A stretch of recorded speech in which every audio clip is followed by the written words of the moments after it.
देश में आपने सभी राजनेताओं का सम्मान किया है, लेकिन कुछ ऐसे विधायक या मुख्यमंत्री हैं जो अमर्यादित भाषा का प्रयोग करते हैं, क्या कहोगे सर?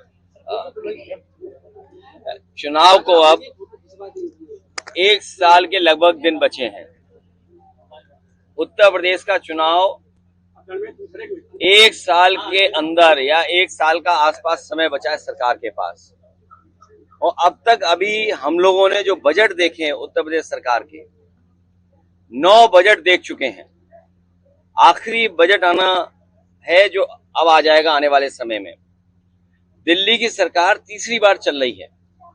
हाल ही में हमें और आपको देखने को मिला कि एक ऐसा कानून जीएसटी जब लागू किया गया था तो ये बात कही गई थी कि व्यापार बढ़ेगा, इस कानून के लागू होने से सरल व्यवस्था लागू होगी जिससे कि व्यापारी और कारोबारी अपना टैक्स दे पाएगा। शायद दुनिया में इकलौता जीएसटी कानून रहा होगा जिसमें इतने संशोधन हुए हैं, और इतने संशोधन होने के बाद भी आज फिर सरकार को संशोधन करना पड़ा और ये स्वीकार करना पड़ा कि हमें गरीबों को राहत पहुंचाने के लिए कानून में बदलाव लाना पड़ेगा। उसका जो स्लैब है वो बदलना पड़ेगा कृषि क्षेत्र में या जरूरत के सामान को लेकर के। तो सवाल ये है कि जीएसटी लागू होने से लेकर के अब तक आखिरकार सरकार ने किसको मुनाफा कमाने दिया? ये कौन लोग थे जो मुनाफा बेवजह कमा रहे थे? और याद रखना, कानून के और स्लैब के कम हो जाने से ये जो मुनाफा कमाने की जो आदत पड़ गई है वो मुनाफा कम नहीं होगा, महंगाई कम नहीं होगी। और दूसरी तरफ जो हमारा कारोबार बंद हो रहा है, अमेरिका ने जरूर टैरिफ लगाया है, हमारे कुछ काम पर कारोबार पर टैरिफ लगा दिया, लेकिन टैरिफ से ये लग रहा है कि भारतीय जनता पार्टी के नेताओं के मुंह पर भी टैरिफ लग गया है। आप उनसे सवाल नहीं पूछ सकते टैरिफ को लेकर के। हमारे भदोही का कारपेट, मुरादाबाद का ब्रास का एक्सपोर्ट, मेरठ का, सहारनपुर का, फिरोजाबाद का, तमाम जो एक्सपोर्ट होते थे अब पाबंदी लगने के बाद उनका नुकसान होना शुरू हो गया। उनका नुकसान होगा, कारीगर जो जुड़े उनका नुकसान होगा, अंततोगत्वा हमारी अर्थव्यवस्था का नुकसान होने जा रहा है। अमेरिका अगर अपनी अर्थव्यवस्था को बचा रहा है या अपनी अर्थव्यवस्था को मजबूत कर रहा है तो हमें भी ये सोचना चाहिए कि हम अपनी अर्थव्यवस्था को कैसे बेहतर करें। उसके लिए हमें फैसला लेना चाहिए। मेक इन इंडिया बर्बाद हो गया। स्वदेशी का नारा केवल मुंह से है, मन से नहीं है।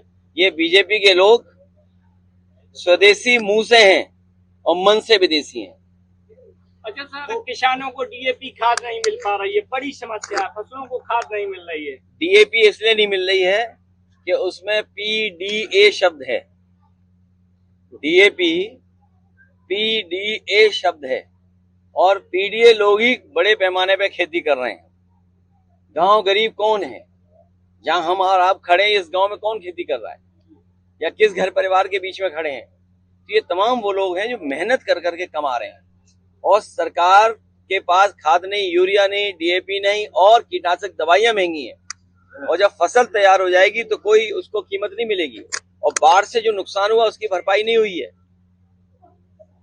तो इस सरकार के रहते रहते किसानों की आय दोगुनी नहीं होगी, किसानों की जेब से ये सरकार पैसा निकाल लेगी। सर जीएसटी का स्लैब कम किया गया, क्या लगता है कि कहीं ना कहीं ये डर है कि वोट चोरी और जीएसटी के स्लैब कम होने से भी जो बड़े पैमाने पर महंगाई बढ़ी थी, जिन्होंने मुनाफाखोरी की थी, मुनाफाखोरी नहीं रुकेगी। जिन्हें मुनाफा कमाने की आदत पड़ गई है वो मुनाफा वही कमाएंगे। जो बाजार में सामान बिक रहा था, जो मुनाफा कमा रहे थे, आप बताइए क्या पार्ले जी का बिस्किट का पैकेट बड़ा हो जाएगा या साबुन का पैकेट जो छोटे हो गए साबुन क्या बड़े हो जाएंगे? क्रीम के जो डब्बे छोटे हो गए बड़े हो जाएंगे? जो तमाम सामान छोटे कर दिए इन्होंने, शैम्पू छोटे कर दिए, पाउच में कर दिए, क्या वो बड़े हो जाएंगे? तो जिन्होंने मुनाफा कमाने की आदत डाल ली है वो कानून चाहे कितना परिवर्तन कर दो उससे मुनाफाखोरी कम नहीं होगी, क्योंकि बीजेपी की नीयत साफ नहीं है। अगर नीयत साफ होती तो मुनाफाखोरी बंद हो जाती। सर बीजेपी गवर्नमेंट जब भी कोई काम शुरू करती है तो उसको मास्टर स्ट्रोक क्या देती है? नोट 2000 के नोट लाए वो भी मास्टर स्ट्रोक। मुझे तो एक ही मास्टर स्ट्रोक दिखाई देता है उनका, इधर बहुत चर्चा होती है मास्टर स्ट्रोक। केवल एक मास्टर स्ट्रोक है कि हमारी प्रेस में उन्होंने मास्टर स्ट्रोक लगा दिया है, हमारे प्रेस में मास्टर स्ट्रोक लगा दिया है। तो हमें अपने छोटे पत्रकारों पर ही भरोसा ज्यादा है, बाकियों पे तो मास्टर स्ट्रोक लगा हुआ है। बाकी छोटे हमारे प्रेस के साथी हमारे मास्टर स्ट्रोक को वहां तक पहुंचाएंगे, और ये कोई मास्टर स्ट्रोक नहीं है, ये केवल जनता को धोखे देने वाली बात है। ये आगरा लखनऊ एक्सप्रेस में गड्ढे हो गए हैं, ये अपने जैसा एक्सप्रेस वे बनाना चाहते, कूदते हुए जाओ। बुंदेलखंड में आप कूदते हुए जाते हैं, पूर्वांचल में कूदते हुए जाते हैं। तो ये सरकार चाहती है कि जिस तरीके से उन्होंने एक्सप्रेस बनाया था कूदते हुए जाने के लिए, वैसे ही आपका हो जाए कूदते हुए जाने के लिए। इसलिए जानबूझ करके समाजवादियों का अच्छा काम बर्बाद कर रहे हैं। आप बताओ, जीएसटी हट गई, बिजली आ गई क्या? नहीं आई। महंगी बिजली कम हो गई क्या? तो सोचिए आप। कल इकाना स्टेडियम आपके द्वारा बनाया हुआ, उसमें T20 का फाइनल था जहां योगी आदित्यनाथ पहुंचे थे मुख्यमंत्री। उनका कहना था अब जो 2 टीमें हैं उसकी जगह 4 टीमें बन जाए तो और युवाओं को मौका मिलेगा। देखिए, हमारे मुख्यमंत्री जी को पता ही नहीं है 2 की 4 बना लो, 4 की 6 बना लो, 6 की 8 बना लो। पता नहीं क्या बात है, जब जब मुख्यमंत्री जाते हैं उस इकाना स्टेडियम में जनता भाग जाती है वहां से, जनता नहीं रहती उस स्टेडियम में।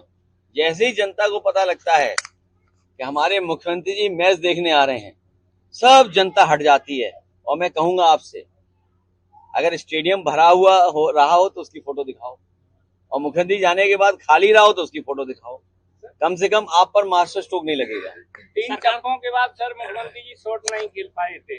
नहीं, वो पुरानी बात है, मैं नई बात बता रहा हूँ आपको कि जब मुख्यमंत्री जी स्टेडियम जाते हैं, क्योंकि खुद तो बनाया नहीं उन्होंने, ये समाजवादियों का बना हुआ है। मान लीजिए सैफई का चालू हो जाता, यहाँ भी मैच संभव होता, लेकिन न चालू कर रहे हैं न कोई मैच करा रहे हैं। और फिर जब वहां पर जाते हैं स्टेडियम में तो जनता चली जाती है वहां से, कोई खाली रहता है स्टेडियम। सोचिए, मुख्यमंत्री जी के जाने के बाद स्टेडियम खाली, तो टीम बढ़ाने से क्या फायदा है? धन्यवाद। गड्ढा मुक्ति की सरकार ने बात कही, लेकिन अभी भी इटावा में ऐसी सड़कें कही है तो गड्ढा मुक्ति नहीं। ये गड्ढे तब भरे जाएंगे, विकास तब होगा जब बीजेपी जाएगी, इलाज गरीबों को तब मिलेगा जब बीजेपी जाएगी, बिजली तब मिलेगी जब बीजेपी जाएगी, नौकरी तब मिलेगी जब बीजेपी जाएगी, महंगाई कम तब होगी जब बीजेपी जाएगी। इसलिए बीजेपी हटाओ और आप लोग भी आजादी पाओ। सर 2027 के चुनाव को लेकर क्या कहेंगे? किस तरीके 2027 के चुनाव को लेकर चुनाव आयोग पे क्योंकि लगातार सवालिया निशान लग रहे हैं। 2027 का चुनाव जनता का चुनाव होगा, समाजवादी व्यवस्था को पुनः लागू करने का चुनाव होगा। और भारतीय जनता पार्टी जिन्होंने संस्थाओं को बर्बाद किया है, उनको लोकतंत्र में जो व्यवस्था है वोट डालने थी, वो एक एक वोट भारतीय जनता पार्टी को हटा देगा।